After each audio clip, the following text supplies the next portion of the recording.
अकबर अल्लाह अकबर अल्लाह अकबर अल्लाह अकबर अल्लाह अकबर अल्लाह अकबर अल्लाह अकबर अल्लाह अकबर अल्लाह अकबर अल्लाह अकबर अल्लाह अकबर अल्लाह अकबर अल्लाह अकबर। जी देखो जी, चलो जी, अल्लाह अकबर पढ़ते जाओ। अल्लाह अकबर अल्लाह अकबर। इधर हो जा लगे जा मामा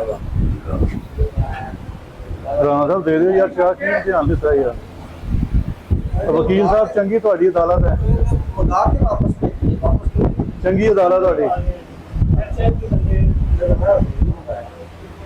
ਜ਼ਰੂਰ।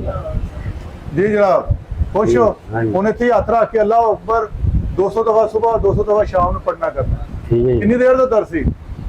ਬਈ ਵਾਹ ਸਾਲ ਹੀ ਹੋ ਗਏ। ਬਾਬਾ ਸਾਲ ਹੋ ਗਏ ਨੇ। ਚਲੋ ਸ਼ੁਕਰ ਅਲਹਮਦੁਲਿल्लाह, ਸ਼ੁਕਰ ਅਲਹਮਦੁਲਿल्लाह ਪੜਿਆ ਕਰੋ।